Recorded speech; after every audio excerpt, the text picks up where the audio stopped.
Well, it is wonderful to be back together again. Very, very thankful for Abigail and Sophia standing in the gap and preaching last Women's Midweek, sharing their hearts. Pray for Abigail, she's still on her way. Their flight lands tonight at 9, so that is why she's not with us, but we love her still. So tonight's going to be a little bit different. We're going to do something a little different tonight. If it was up to me, we would play so many more games. We would do so many fun things.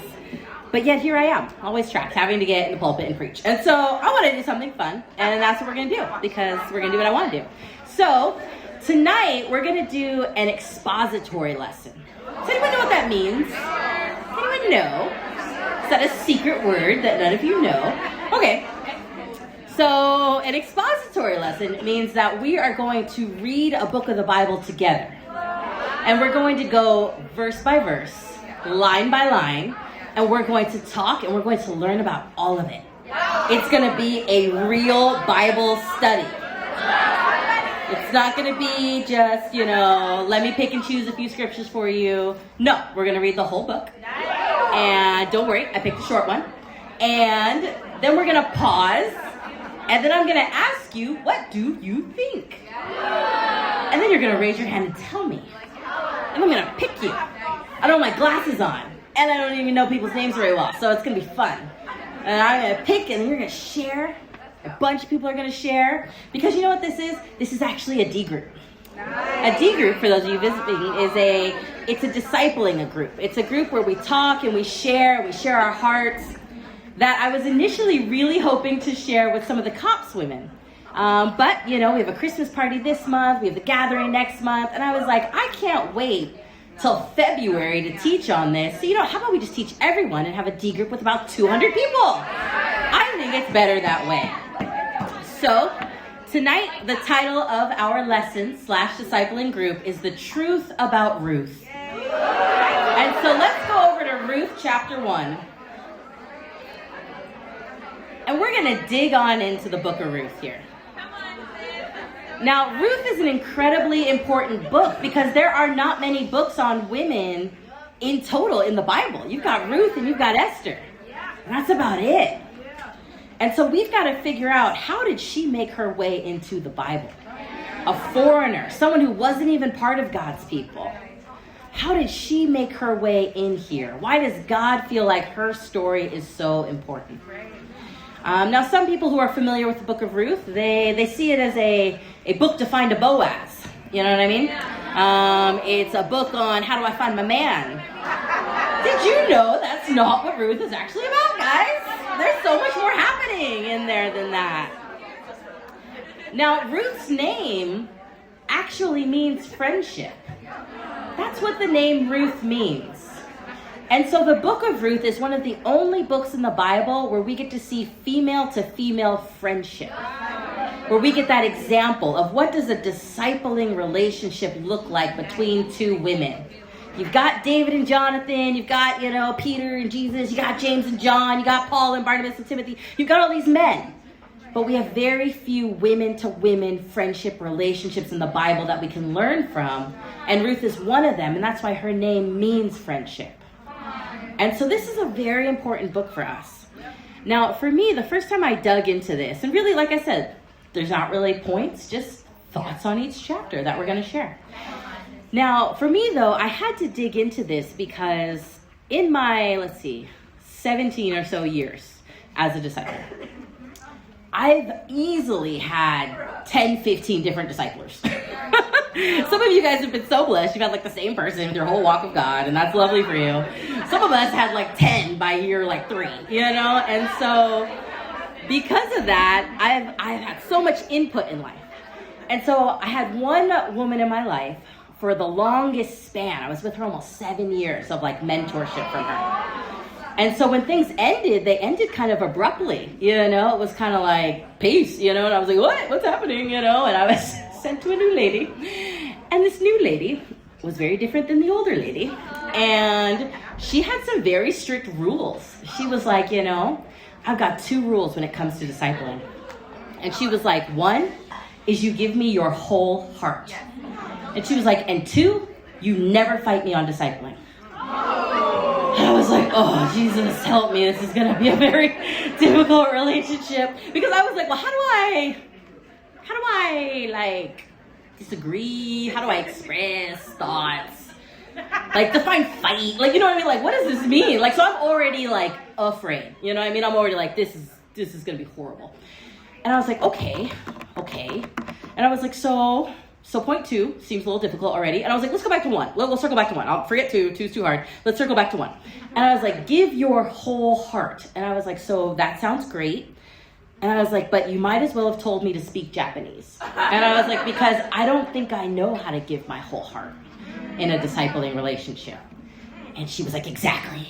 I was like, I don't understand. Like, she's like, for lesson 1, you got it. You don't know how. And I was just like, oh my gosh. It's a trick. Everything's a trick. Like, she's trying to trick me all the time. And so I was like, this is going to be so hard. And so what she told me to do was to study the book of Ruth. She said, study out Ruth, learn how she gives her heart to Naomi, and you will know how to give your whole heart. And I was like, okay, that I can do. I can read my Bible. And then I can write some notes about it, and I can do what it says. That is within my realm of possibility. Speak Japanese, give your whole heart. I don't know about all that, but I can read my Bible and do what it says. And so that's what led me here to this study. I just want you to know the mindset I was in when I had to really absorb this book at this level. And so let's start off in Ruth chapter 1. And we're going to start right here in verse 1. And trust me, guys, it will not take all night. There's only 4 chapters, so don't worry. Okay, verse 1. And I want you to be looking at what do you take from this? Because after we finish chapter 1, I want to hear what stands out to you. So read it for real, okay? Okay, good. In verse 1. In the days when the judges ruled, there was a famine in the land. So a man from Bethlehem in Judah, together with his wife and 2 sons, went to live for a while in the country of Moab. The man's name was Elimelech. His wife was Naomi, and the names of his sons were Mahlon and Chilion. They were Ephrathites from Bethlehem, Judah, and they went to Moab and lived there. Now Elimelech, Naomi's husband, died, and she was left with her 2 sons. They married Moabite women, one named Orpah and the other Ruth.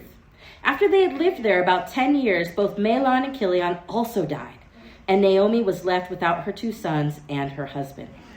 When Naomi heard in Moab that the Lord had come to the aid of his people by providing food for them, she and her daughters-in-law prepared to return home from there. With her 2 daughters-in-law, she left the place where she had been living and set out on that road that would take them back to the land of Judah.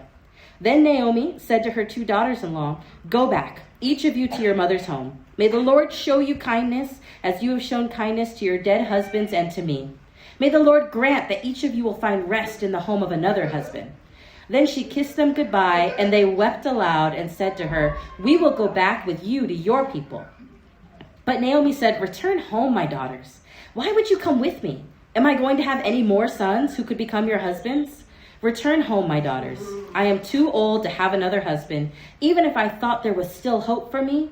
Even if I had a husband tonight and then gave birth to sons, would you wait until they grew up? Would you remain unmarried for them? No, my daughters, it is more bitter for me than for you, because the Lord's hand has turned against me."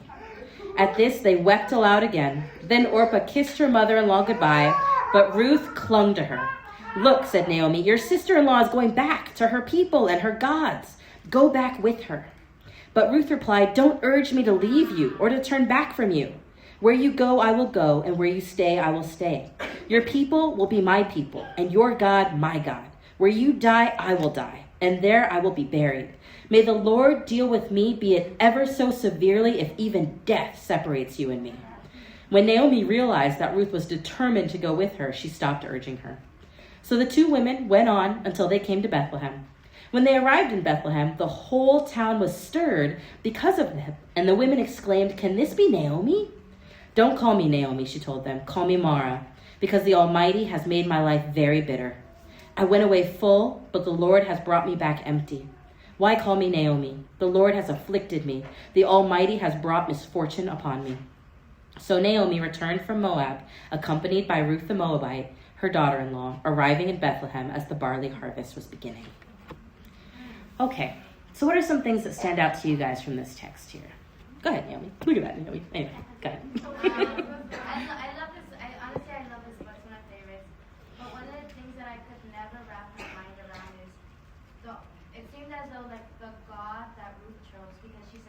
your God will be my God.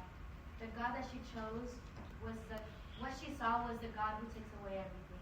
Yeah. She took away everything from Naomi. And so I think that was always something that it was hard to wrap my mind around. It's like if I saw what like God did to like Naomi or what God did to Job, I would like, how would I choose that God? Mm-hmm. You know? And so I feel like that's always something that like I always pondered on. Yeah, I think that's very real to wrestle with when you see the hand of God in someone's life. You're like, is that the God that I want to follow too? I remember I knew a sister in Boston who was very like, she would always say like Job like a verb. And she was like, I'm just afraid God's going to Job me. I was like, oh sis, you're not righteous enough for God to choose you. He's not going to Job you. You would curse him. Like, you're not, don't worry, sis. He's not going to pick you for that. Like, you got to be real solid to be a Job, you know? And she was like, oh, okay. But, I mean, I think it's real. It is hard to watch God discipline his people and then choose to trust him. And so I think it's a wonderful thing about what could have motivated Ruth to see God still as good in the midst of all this. And that is one of the most important questions someone has ever asked me is your God still good? And it made me wrestle because I was like, I don't know. Like, I've got a whole lesson on it. It's very sad. But the answer is yes. But these are the kinds of things that I think we're supposed to wrestle with the text. Someone over there had their hand up. Oh, go ahead, sister. I really enjoyed this book as well. I feel like from what I got from the part where Ruth like clung to Naomi was really how we cling to God when we're like our most like, I guess you could say like unknowing energy or like unknowing error. Like you may never know where God's gonna take you, but when you hold on to him as much as Ruth held on to Naomi, it's like you won't take it there. Yeah. Yeah. I mean, you're going to see the loyalty in this book is incredibly godly. Incredibly scary, but incredibly godly. Go ahead, Mo. I think it's just super awesome to see that, like, she was determined. And it says that, like, word for word. Yeah. Ruth was, when Naomi noticed that Ruth was determined, then she just stopped, like, asking her to leave her alone.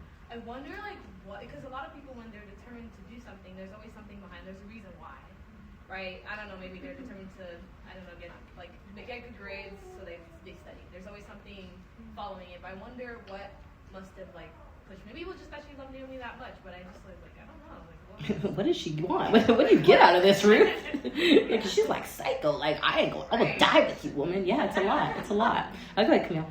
Yeah, I think my heart goes out to Naomi at this part of the book because I think about she's going through loss, her husband, her sons, but also the lineage that would have come with them as well. And then also God puts her in this new role where it's like she's literally become the leader of that family. Yeah. You know, the leader of those women and who are, you know, foreign to her in that sense. But I think about it, I'm like, wow, like she's later in life and yet God still put her in this type of leadership. Yeah. I'm going to share a few thoughts of mine with you guys. The first thing I think that stood out to me about this is mother-in-laws.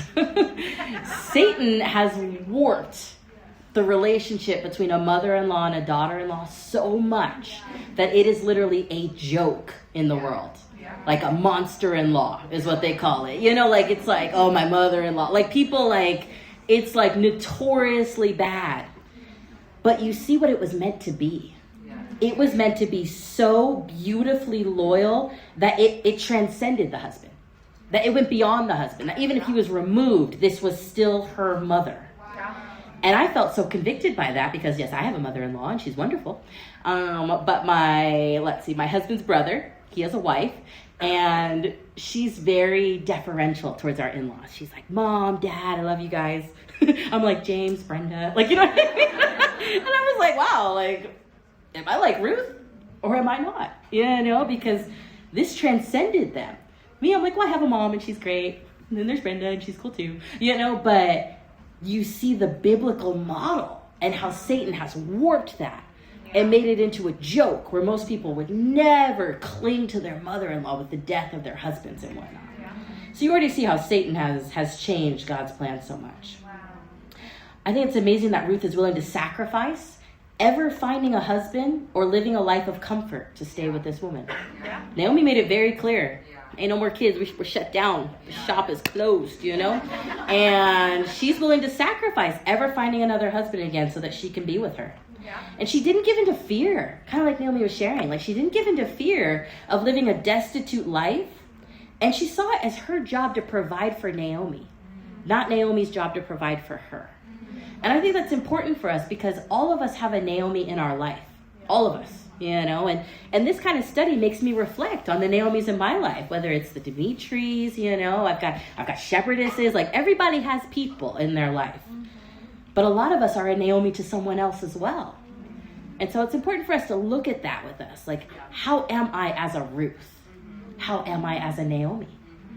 Because there's so much to learn here from it. Come on. And now you see that Orpah, she kissed her mother-in-law, but Ruth clung to her. And you know, there's a difference. There you can show love, affection, respect, but there's a difference when you cling to someone. Yeah. And like I said, once again, the world makes it like, don't be clinging.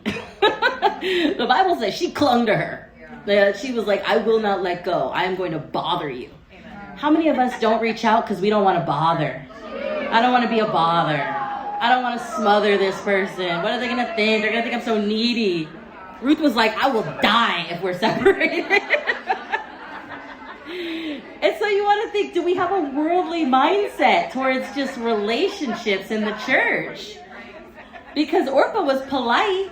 She was loving, but she wasn't going to cling to her. And so you can love and respect, but clinging has a refusal to ever be separated. Not by life, death, hardship, or rejection. And there are times when we can feel rejected by our female friendships. But do we cling? Or are we like Orpah, like, you know what? You got a point, sis. Let me just go on my way. And now Ruth, she embraced every aspect of Naomi's life as her own. She said, where you go, I go. Where you live, I live. Your people are my people. Your God is my God. That's amazing.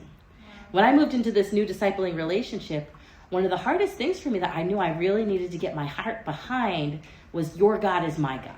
And you would think, oh, we're all worshiping the same God. Yeah.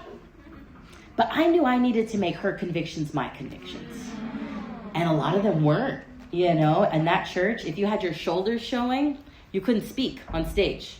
And so you had to find a jacket, a blazer, a scarf, or you couldn't speak. If you didn't have nice shoes on, you couldn't go up there. You had to go sit down.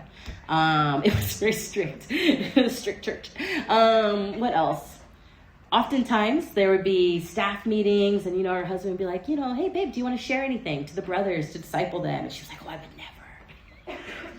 I would. And I was like, oh, no. In this church, she would never. Oh, no. But I knew, okay, part of being a Ruth to her is your God is my God. Your conviction is my conviction. Will it be for life? Well, for this season of discipling, God has decided that your God is my God. And I want you to think, do you really embrace the women in your life who mentor you? Do you embrace their convictions? Or is it just, thanks for the advice, sis. That's you. You do you. I'm going to do me. Or is it like Ruth, your God is my God. How are we worshiping today? What does our worship look like right now? Because that was Ruth's conviction. And she said, let God punish me if I leave you for any reason other than death. Oh my goodness. That is a lot. And now Naomi was probably a very negative person to be around. She changed her name to Bitter. She's like, don't call me Naomi. I'm not happy. Naomi means happy. It means pleasant, you know? And she's like, no, call me Bitter. Because God has just attacked me. Just call me attacked by God. And so she's probably a pretty negative person to be around. And Ruth doesn't let that affect her convictions on loyalty to her. And a lot of us can have a mindset of, you know, you need to prove to me why you are worthy of following. You know, why should I follow you? Or, you know, how do I know you're doing well spiritually? Especially in a church where there's a lot of transition, there can be so much distrust, you know, especially coming out of our old fellowship. It can be like, everybody is in secret sin. Like, you know what I mean? Like, everybody is secretly a sinner. And it can be hard to give our hearts because we're like, well, I don't know. I don't know what your deal is, you know? Naomi renamed herself Bitter. And Ruth was like, it's okay. I love you still. With you till death, bitter. Like she didn't have to prove that she was worth following. Ruth had already decided that no, I'm with you till the end. You are my mother. And so it's an incredible example that Ruth sets for us here. Let's go into chapter 2 here. In chapter 2 and verse 1, it says, Now Naomi had a relative on her husband's side, a man of standing from the clan of Elimelech, whose name was Boaz. And Ruth the Moabite said to Naomi, Let me go to the fields and pick up the leftover grain behind anyone in whose eyes I find favor. Naomi said to her, Go ahead, my daughter. So she went out, entered a field, and began to glean behind the harvesters. As it turned out, she was working in a field belonging to Boaz, who was from the clan of Elimelech. Just then, Boaz arrived from Bethlehem and greeted the harvesters. The Lord be with you. The Lord bless you, they answered. Boaz asked the overseer of his harvesters, Who does that young woman belong to? The overseer replied, She is the Moabite who came back from Moab with Naomi. She said, Please let me glean and gather among the sheaves behind the harvesters. She came into the field and has remained here from morning till now, except for a short rest in the shelter. So Boaz said to Ruth, My daughter, listen to me. Don't go and glean in another field, and don't go away from here. Stay here with the women who work for me. Watch the field where the men are harvesting and follow along after the women. I have told the men not to lay a hand on you. And whenever you are thirsty, go and get a drink from the water jars the men have filled. At this she bowed down with her face to the ground. She asked him, Why have I found such favor in your eyes that you notice me, a foreigner?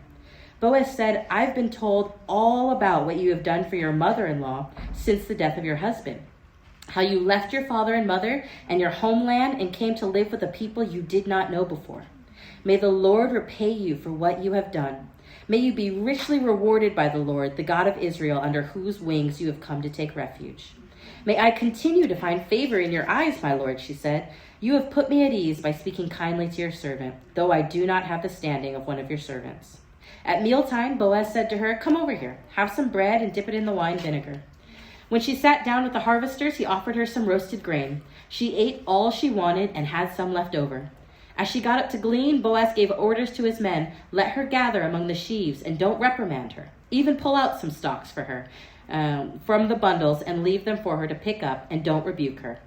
So Ruth gleaned in the field until evening. Then she threshed the barley she had gathered, and mounted to about an ephah. She carried it back to the town, and her mother-in-law saw how much she had gathered. Ruth also brought out and gave her what she had left over after she had eaten enough. Her mother-in-law asked her, Where did you glean today? Where did you work? Blessed be the man who took notice of you. Then Ruth told her mother-in-law about the one at whose place she had been working. The name of the man I worked with today is Boaz, she said. The Lord bless him, Naomi said to her daughter-in-law. He has not stopped showing his kindness to the living and the dead. She added, That man is our close relative. He's one of our guardian redeemers. Then Ruth the Moabite said, He even said to me, Stay with my workers until they finish harvesting all my grain. Naomi said to Ruth, her daughter-in-law, It will be good for you, my daughter, to go with the women who work for him, because in someone else's field you might be harmed. So Ruth stayed close to the women of Boaz to glean until the barley and wheat harvests were finished, and she lived with her mother-in-law. Okay, what are some things that stand out to you guys in this chapter here? What do you guys see here? Go ahead, Anna. I think I noticed just the level of personal risk, because Boaz has to tell the men, like, hey, don't touch her. Yeah, like, don't touch her. Yeah, so I feel like if he has to tell them that, like, there's a lot of danger in her just going just on her own. So the level of personal risk that she has to take to provide for herself and Naomi is extremely selfless. Yeah. Yeah, I don't know if you guys could hear her, but Anna talked about the personal risk that Ruth is putting herself in. That if the men have to be told not to harm her, it's because they were harmful men. And that she is putting herself in harm's way to provide for Naomi, which is something a lot of times we don't see culturally, that these are not like little fields. These are huge fields where anything could be happening in the fields. You know? So, yeah. Go ahead, Keisha.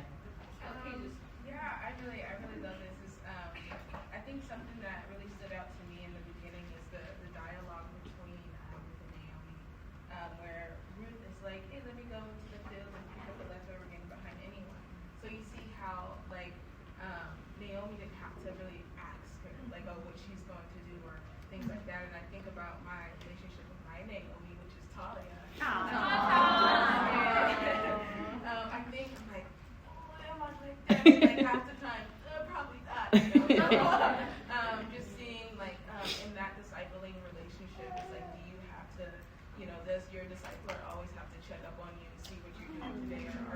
already moving. Right. But also as well, like you see how Boaz, he's like, hey, I heard about what you did, and you like left your family and things like that. And you see how like Ruth, she was also that she's known for being like a hard worker and things like that, but she's also known as being like the daughter-in-law Mm-hmm. Naomi as well too. So I think of that as well too. Is Talia actually did like a little. Yeah, I bet you do. We had a little talk about this with the region leaders because everybody's got a Naomi. It's a really great refresher, but yeah, those are my thoughts. Amen. Amen. Go ahead. Yes.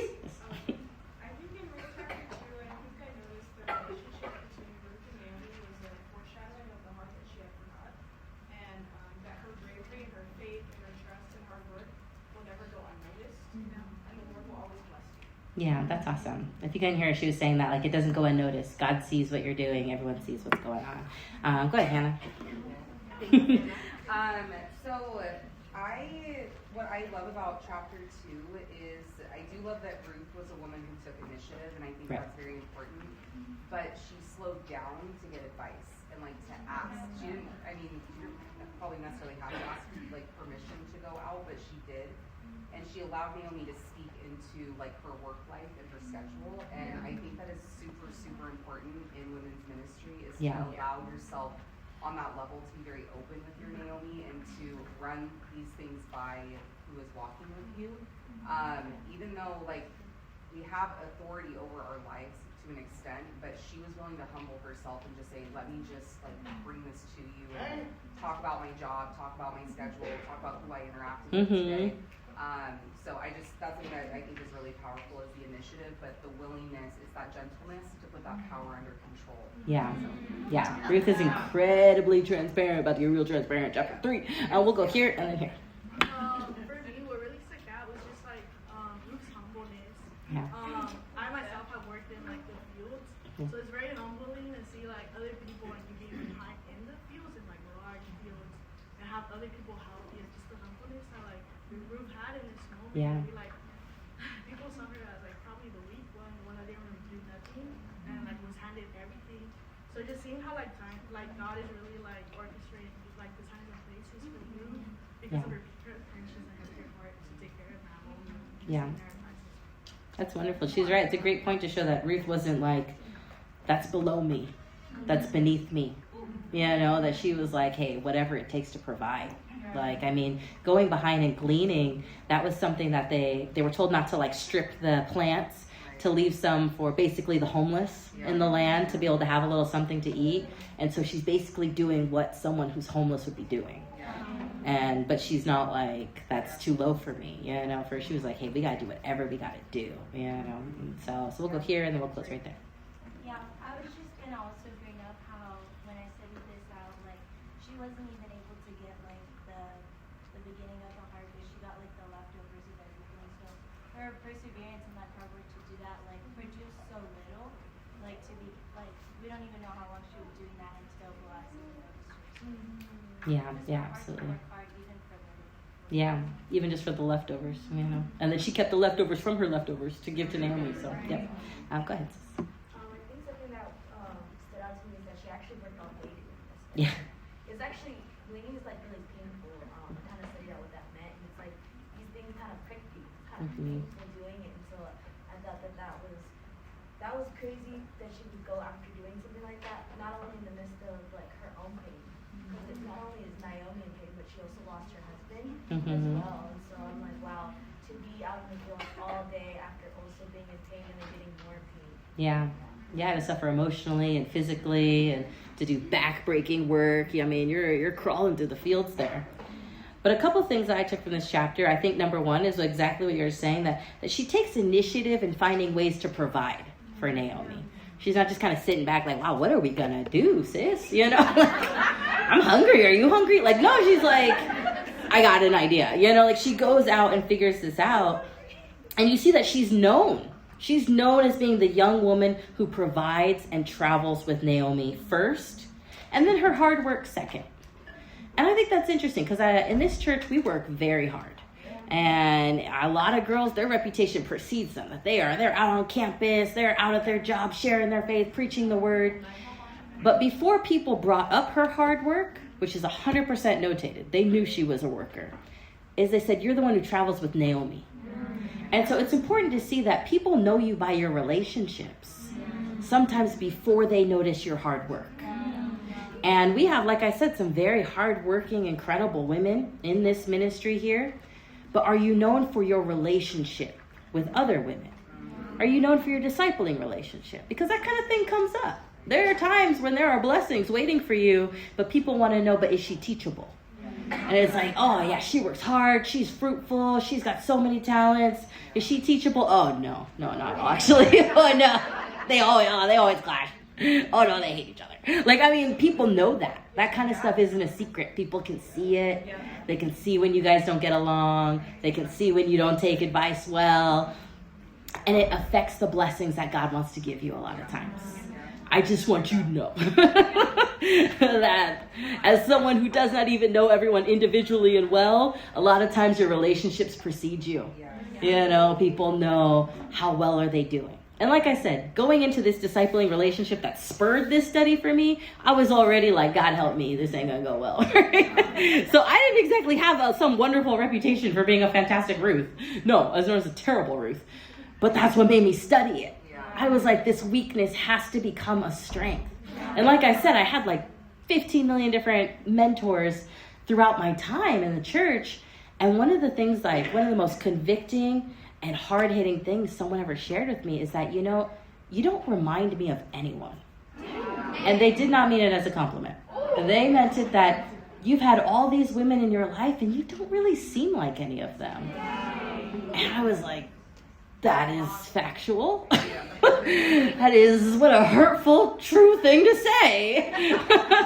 Because I knew it was. I knew that I didn't look anything like the women that had been in my life because I had never really taken on their heart. I had never taken on their spirit, their convictions, their way. At the end of the day, I was always me, which isn't a bad thing. I like me. I think God likes me, you know. But I know God put people in my life so I could also have a little piece of them too. And that I shouldn't walk with someone for years and have no resemblance. That's to my shame. And so it's something that you want to think about, that yes, she was known for her hard work, but that came second to her relationship with Naomi. Now next, she's extremely humble also with men. You see the way she speaks to Boaz. She is on the ground. She is bowed down when she talks to him. She's grateful he even noticed her, she said. And a lot of us, we don't really walk like that. We're kind of like, that's right. You know what I mean? And she's like, I'm grateful you even see me, you know?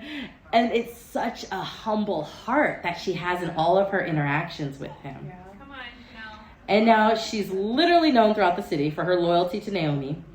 And it's interesting how Boaz talks to her. He equates her trust in following Naomi to her relationship with God. He's like, wow, may God bless you for just trusting Naomi like this. This is crazy. But that's an important spiritual concept to see, that people will see your loyalty to the person in your life, and they will equate it to your relationship with God, not the worthiness of your leader. So don't think, oh, if I'm so loyal to her, that everyone's going to think she's great, and she's not. We know. Naomi renamed herself bitter. Like, you know what I mean? We know. We know she's bitter, she's struggling, she's having a hard time. But that didn't even come up. Boaz is like, I know Naomi's having a hard time, but your heart for Naomi says so much about your heart for God. And that's the important part of Ruth's heart. Is it's not about Naomi's worthiness. It was Ruth's submission to that. They were like, I just pray God blesses you. Oh my goodness.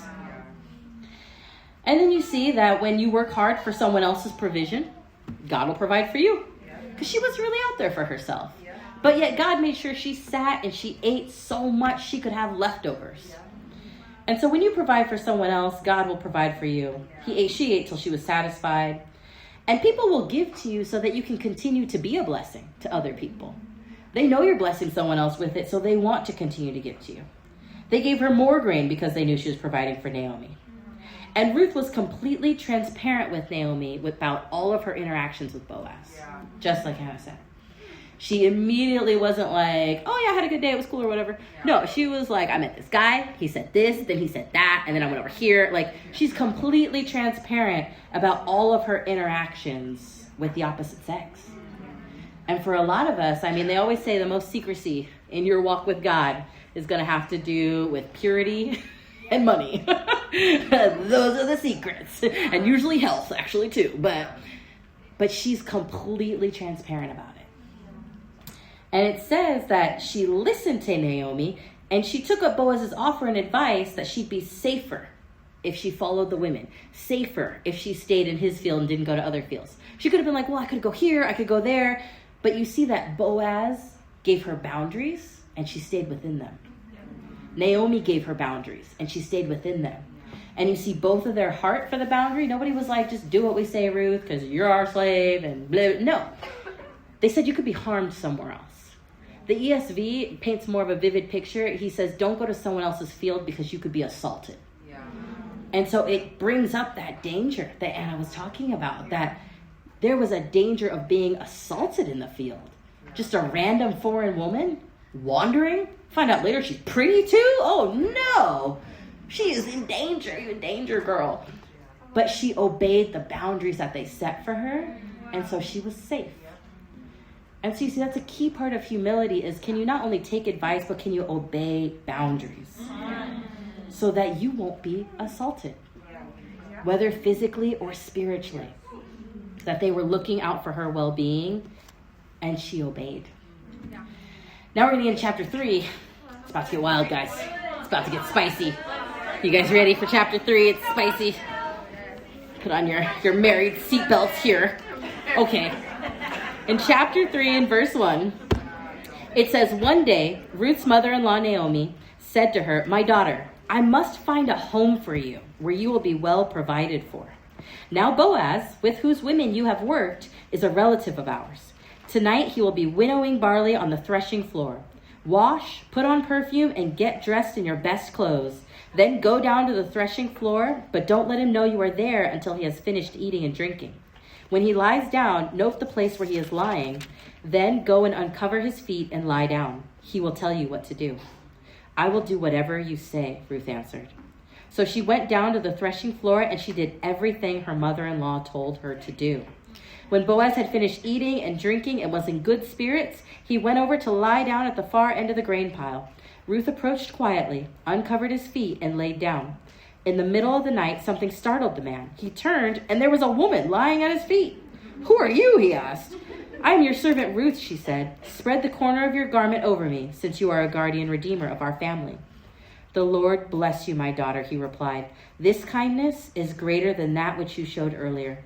You have not run after the younger men, whether rich or poor. And now, my daughter, don't be afraid. I will do for you all you ask. All the people of my town know that you are a woman of noble character. Although it is true that I am a guardian redeemer of our family, there is another who is more closely related than I. Stay here for the night, and in the morning, if he wants to do his duty as your guardian redeemer, good. Let him redeem you. But if he's not willing, as surely as the Lord lives, I will do it. Lie here until morning. So she lay at his feet until morning, but got up before anyone could be recognized. And he said, no one must know that a woman came to the threshing floor. He also said, bring me the shawl you are wearing and hold it out. When she did so, he poured into it 6 measures of barley and placed the bundle on her. Then he went back into town. When Ruth came to her mother-in-law, Naomi asked, how did it go, my daughter? Then she told her everything Boaz had done for her and added, he gave me these 6 measures of barley, saying, don't go back to your mother-in-law empty-handed. Then Naomi said, wait, my daughter, until you find out what happens, for the man will not rest until the matter is settled today. Okay, who wants to share about this chapter? Go ahead, Tanya. Yeah, I really love this chapter. Something that stood out to me was how here we see that Naomi was now giving advice to her, and you don't really hear a lot about her until now for advice. And then what's really interesting here is that she gave her specific kind of like advice on what to do, and I like how Ruth said like I will do whatever you said, like everything, and then she even did everything what the mother-in-law told her, and the fact that she was so humble to take the full advice.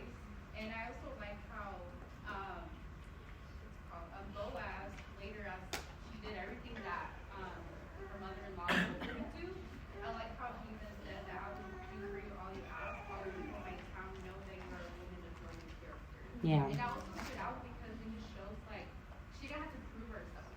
Like she Mm-hmm. was just focused on like having faith, like just trusting like the process and like working, and like he noticed that. It's not like she was putting on a show like Right. who I am, like right? She'd do a little She was dance. just, like, No. focused on like giving her No heart. prayer dance. Yeah. Yeah, she was just focused on giving her whole heart to Naomi and to Right. going to work, and then later on he just saw that from her. So that definitely stood out. Amen. Mm-hmm. Okay. I kind of going off of what Tommy said in verse 5, it says, I'll do whatever you say. There was no like if or buts or like what do you mean or questions. She like had a lot of trust. And so Yeah. I really just admire like Ruth's character in these 3 chapters. She had a lot of courage, humility, and just trust. And that's something I also try to do when I'm discipled. It's probably to giving us this lesson. Just like learning with trust. Sometimes we may not understand in that moment, but knowing that God has a greater plan. Same with like Naomi. She trusted that Naomi had a greater plan for her in the end. And that trust is like, I know that this is something greater. Yeah. I put a trust in God. He's like, I know He's gonna like provide something greater, even though I may not understand the circumstance right now. Even Right. though like what she's telling me to do could be weird, I know that it's. It was a little weird, yeah. It got a little weird. I see what I can. So I really Yeah. admire her character. Amen. Amen. Go ahead, Camille. Yeah, I'm not discipled by Talia, but I feel like Talia is everyone's Naomi. just happens to disciple me all the time. That's what I hear. She apparently is everyone's Naomi, but okay. She has many roots. But I do say that because Talia is an amazing women's ministry leader. And I think with Ruth, something to recognize too is that though she is a foreigner, she does have reverence and towards the customs of the Jews. Mm-hmm. Like yes, this is a guardian redeemer, but it's not hers, right? And so she does it according to what Naomi is calling for, out of like respect for like her convictions, like she Yeah. mentioned. And so yes, thank you, Talia. Thanks, Talia. We really appreciate all that you're doing. Go ahead. Yeah, I think when reading the scripture and finding our relationship with Jesus in it, I see that Ruth knew that there was going to be an outcome to her obeying Naomi.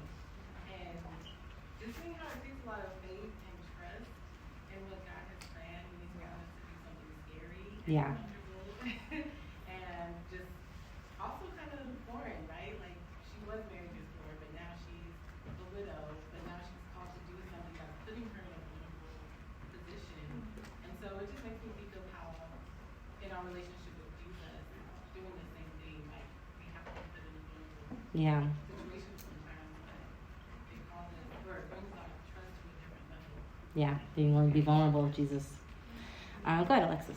Yeah, I think about how it's funny because when I look at verse 12, it talks about how there was another person that was the guardian redeemer. So there were 2 options.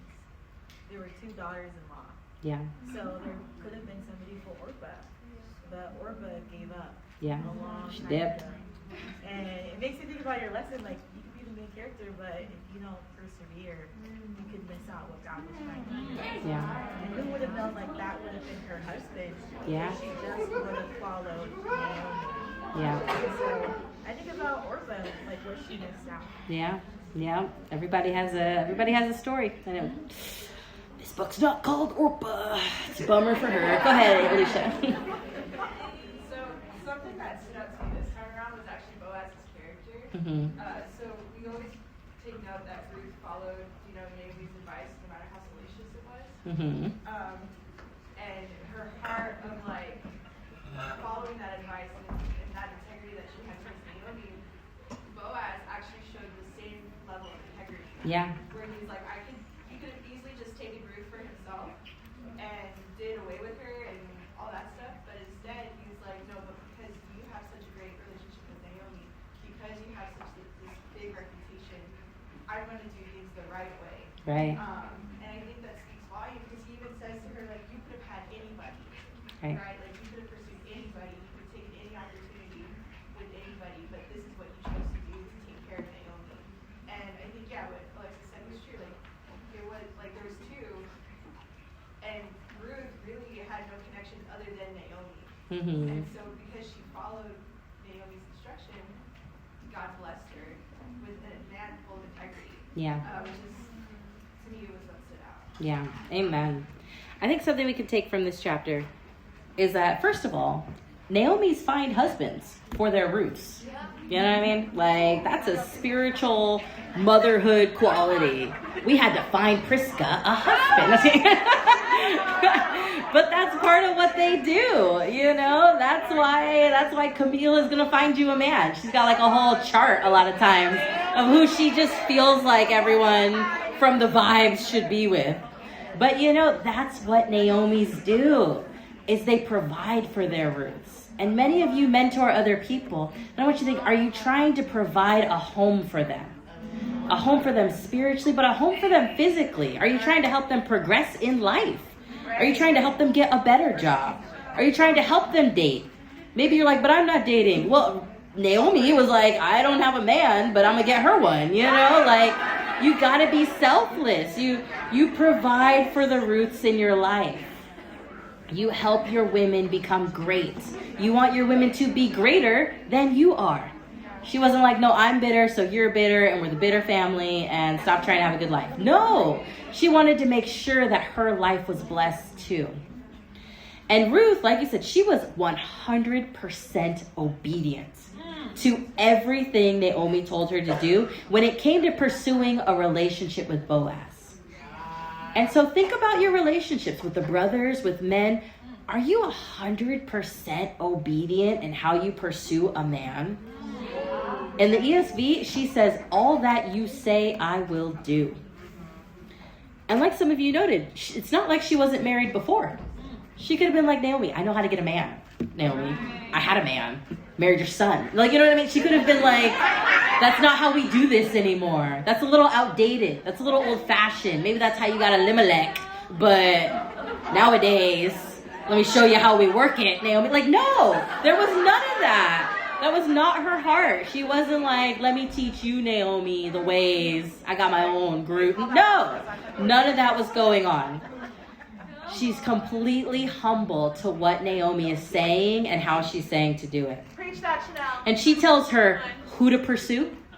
Are you open to who to pursue? Because it started with who. It didn't even start with like you said, could have had anybody. Told her who to pursue, what time to meet him at, personal hygiene. She told her how to smell, how to look. She told her what perfume to wear, what clothing to wear. She told her how to express her interest in him. She said, you're going to go, you're going to sit down, you're going to uncover his feet. Like, you know what I mean? Like, do you just go around expressing interest to all the brothers without maybe a little direction and how one should express said interest? She told her how to be submissive to him. Do you get advice about how can I be submissive to this man? And she saw her mother-in-law's advice as commands. That's what she said. She said, everything you've commanded, I will do. I don't remember Naomi saying, I command you to whatever, but she took what she said as command. It wasn't like, I'm going to do part of that. Something that's weird. No, she said, I'm going to do what you say. And now, if you dig into some commentaries, not everyone believes this, but some commentaries believe Ruth was naked. They believe that when she was like uncovering the feet, she was like also uncovered. When she says like, give me some of your like garment, it's because she's laying there naked. Like, I mean, so this is dangerous. This is vulnerable. This is, I want you to go to that man. And it says that after the harvest. So this is a big celebration, the end of the season. And it's like New Year's, you know what I mean? And he's like, when he's ate and finished drinking and in good spirits, water doesn't get you in good spirits. This man is drunk. She sent him to a drunk man to go lay naked at his feet. Like, this is intense obedience. This is a very scary level here. But you've got to see how vulnerable Ruth was willing to be. That he's high on good spirits. He's having a great time. Man, passed out by the pile of hay. Woke up and is like, is there a naked woman at my feet? What is even happening right now? Realizes it's Ruth and is like, oh, you must be here for Naomi. And he's like, wow, your loyalty and devotion has no bounds, because this is wild that you could have anyone you want and you chose me. Like some of you said, he's like, I know the only reason you chose me is because I'm a guardian redeemer. I can redeem your family. I can provide for Naomi. Oh my goodness. Even in this, you're still trying to provide for Naomi. Even in something as big as the covenant of marriage, you wouldn't choose to be selfish. You would choose to do what's going to build God's kingdom. That's incredible what she was willing to do here. And you see, she wasn't known for chasing after the young men. He was like, wow, you haven't actually expressed interest like this to anybody. And so you see, people notice when you are known for expressing interest to many people. Now, I understand when people would ask me, do you have an interest in the church? I'd be like, oh yeah, I got like 2 or 3, right? In my mind, I was guarding my heart from idolatry. I was like, I can't idolize one if I like a gang of them, you know? I don't know if that's the right approach, right? It wasn't really helpful to me spiritually. But you see that was not what Ruth was like. Ruth was known for expressing interest to no one. That she was known for work. She was known for noble character. She was known for purity. She was known for Naomi. She was not known for chasing the young men. And then it says that even that she had a reputation of being, the ESV says, a worthy woman, a noble woman amongst the townsmen, so the men and the women. And you see that even Boaz respected Naomi. And so when looking for men, as Alicia talked about, their character is important too. This is a huge moment for him that he could have taken complete advantage of this situation. And he could be like, what was I supposed to do? I was drunk and a naked woman, like, just roll. I thought it was a dream. Like, he could have just done whatever he wanted to do. And it would have been fine, especially because she's a foreigner. So they wouldn't have been like, oh, you violated one of the daughters of Israel. She's a Moabite. A lot of them are prostitutes anyway, you know? Like, there probably wouldn't have been much consequence for this. But you see that even Boaz respected Naomi. And so as you look for your Boaz, make sure he respects your Naomi as well. Because if he's not getting advice from her, oh no. It's a whole mess if he doesn't respect Naomi either. He understood what she was doing was for Naomi, and he's like, I want to serve Naomi also. And so he made sure, you know what? I don't want you to go back empty-handed to your mother-in-law. And you see that Ruth is patient in her pursuit of him. At Naomi's word. She could have been like, I did it. I did a great job. It went great. Oh my gosh, I did it. You know, and no, Naomi said, wait. She said, don't do anything else. Don't move. Don't pursue anything. Wait until you learn how the matter turns out. Wait because he will handle the rest of it. Let him lead from here. And she waited. She wasn't like, no, I'm going to go check in. I just need to make sure he still feels the same way about me as he did like last night. Like, what if later he doesn't? What if he woke up? What if he changed his mind? What if he sobered up? What if, no, none of that fear of let me go check back in, make sure he still likes me still. Sometimes he talks to Sally also, so I just got to make sure that Sally knows that I marked my territory. Like, no, there's none of that. None of that going on. She went home to Naomi. She told her what happened. Naomi said, sit down. And she said, sit down. Now wait. And so she's completely patient in how she pursues Boaz. She's willing to go when the light is green. She's willing to stop when the light is red. Now let's close out here in chapter 4. Told you we get through the whole thing, guys. See, only 4 good chapters. Okay. In verse 1, it says, meanwhile, Boaz went up to the town gate and sat down there just as the guardian redeemer he had mentioned came along. Boaz said, come over here, my friend, and sit down. So he went over and sat down. Boaz took 10 of the elders of the town and said, sit here. And they did so. Then he said to the guardian redeemer, Naomi, who has come back from Moab, is selling the piece of land that belonged to our relative Elimelech. I thought I should bring the matter to your attention and suggest that you buy it in the presence of these seated here and in the presence of the elders of my people. If you will redeem it, do so. But if you will not, tell me, so I will know. For no one has the right to do it except you, and I am next in line. I will redeem it, he said. It's like, that sounds great. Then Boaz said, on the day you buy the land from Naomi, you also acquire Ruth, the Moabite, the dead man's widow, in order to maintain the name of the dead with his property. At this, the guardian redeemer said, then I cannot redeem it, because I might endanger my own estate. You redeem it yourself. I cannot do it. Now, in earlier times in Israel, for the redemption and transfer of property to become final, one party took off his sandal and gave it to the other. This was the method of legalizing transactions in Israel. So the guardian redeemer said to Boaz, "Buy it yourself," and he removed his sandal. Then Boaz announced to the elders and all the people, "Today you are witnesses that I have bought from Naomi all the property of Elimelech, Kilion, and Mahlon. I have also acquired Ruth the Moabite, Mahlon's widow, as my wife, in order to maintain the name of the dead with his property, so that his name will not disappear from among his family or from his hometown. Today you are witnesses." Then the elders and all the people at the gate said, "We are witnesses. May the Lord make the woman who is coming into your home like Rachel and Leah, who together built up the family of Israel. May you have standing in Ephrathah and be famous in Bethlehem. Through the offspring the Lord gives you by this woman, may your family be like that of Perez, whom Tamar bore to Judah." So Boaz took Ruth, and she became his wife. When he made love to her, the Lord enabled her to conceive, and she gave birth to a son.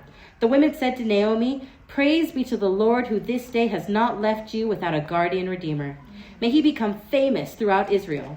He will renew your life and sustain you in your old age. For your daughter-in-law, who loves you and who is better to you than 7 sons, has given him birth." Then Naomi took the child in her arms and cared for him. The women living there said, "Naomi has a son," and they named him Obed. He was the father of Jesse, the father of David. This then is the family line of Perez. Perez was the father of Hezron, Hezron the father of Ram, Ram the father of Aminadab, Aminadab the father of Nahshon, Nahshon the father of Salmon, Salmon the father of Boaz, Boaz the father of Obed, Obed the father of Jesse, and Jesse the father of David. Okay, what do you guys take from this last chapter here? Go ahead. What I took it out of it was more that God could really just take my own and kind of just put to others. Like I just figured in. You know, it's kind of like a way of like trusting God in a situation. Like, you know, if my need for me, she'll come back to me. Mm-hmm. So I love how he kind of made that patient like part of it. Yeah, absolutely. They always say that. If you love it, let it go. If it's meant for you, it comes back. And that's exactly what you see. He was like, "Hey, I want to do it the right way." Anybody else want to share? Go ahead. I think what stood out to me was maybe more of like how in the beginning, like Naomi was like, she thought it was like permanently broken, and like it just shows like the redemption throughout the chapters, how what seems like seemingly broken can be like redeemed by God. Mm-hmm. Yeah. Yeah, it started off pretty hopeless, huh, in chapter 1. Look at us now, flying. Go ahead. That's the end, like from what I saw, it's like Ruth was also like getting advice throughout the whole book as well too.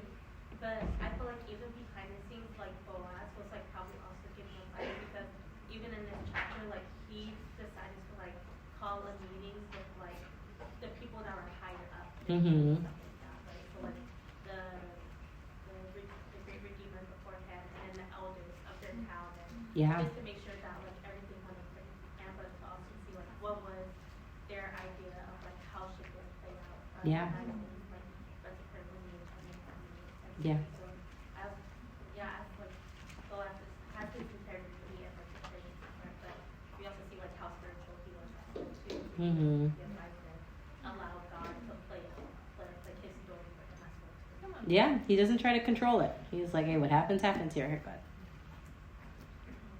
We'll go both, L'Oreal and Trinity. First of all, thank you so much, Chenelle, for this. This is super cool. I really like your comment, like at the end, like after verse 13.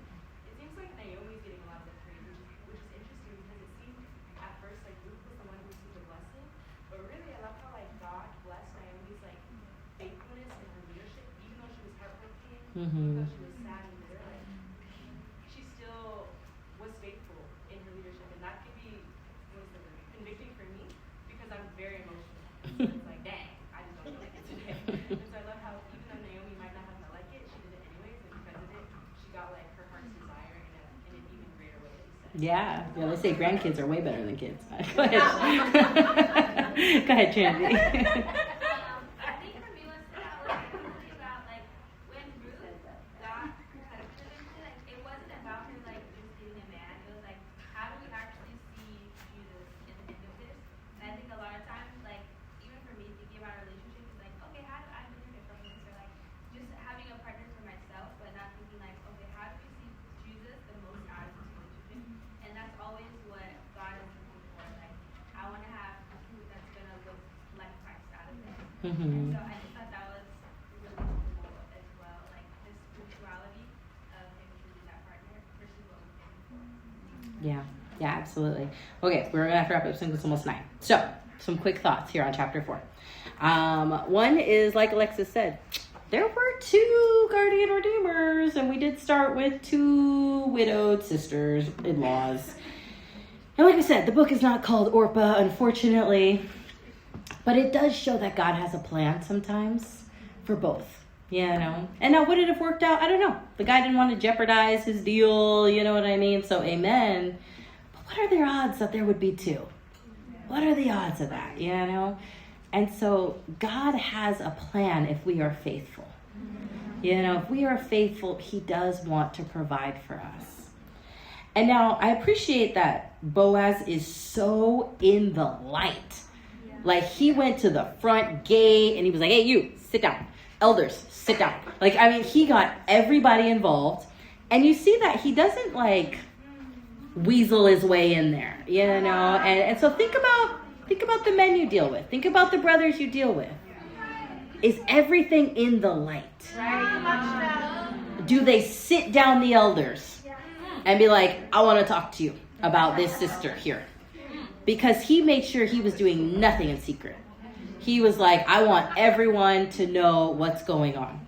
And you see that he doesn't try to, like, sell it like, oh my gosh, Ruth, you don't want that, right? Nobody. Like, no. He actually puts, like, the most desirable part of the deal forward first. He's like, she's selling all her land, all her territory. It's great. You should probably do it, you know? Like, he's really letting God make it happen. He's not trying to wheel and deal here. And you see, the guy's like, yeah, that sounds awesome. Yeah, totally. I'll redeem it right now. Let me take my shoe off. Let me take my sandal off. You know what I mean? Like, he's ready to go. And he's like, oh, you do have to acquire Ruth, though, because it's Israel. You got to continue the lineage. Meaning you forfeit yours. The children you have belong to that clan.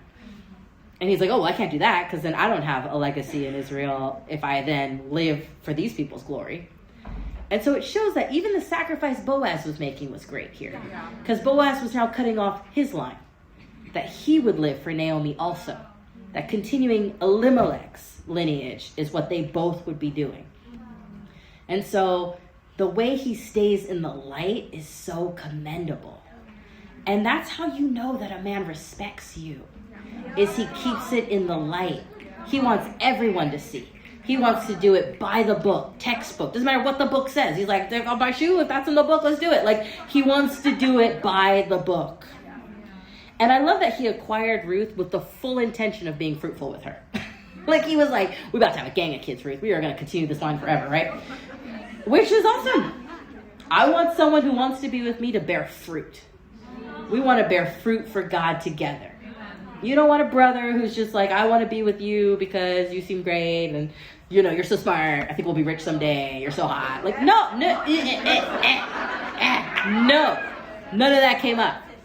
You want someone who's like, I want to build God's kingdom with you. I want to bear fruit with you. Because that was Boaz's heart. And he knew it was his responsibility to continue the lineage of Ruth's husband and father-in-law in Israel. And I love that people were praying for Ruth's fruitfulness. Yeah. When you are this kind of woman who's known for your loyalty, your submission to another Naomi, another person of God, people are asking God to bless you with fruit. Yeah. They want to see your region grow. They want your Bible talk to do well. People were like, may God bless her. May she be like Rachel and Leah and Tamar and Perez. Blah, blah, blah. I mean, they were just like, they wanted her to be so fruitful. And they were praying that she would give birth to people of impact. They wanted her to give birth to patriarchs, not just rando people. And people will be praying for your fruitfulness when you have this heart of Ruth. And you know what? God gave it to her. He gave her the fruit that she was looking for. And people saw Ruth as the embodiment of God's grace to Naomi.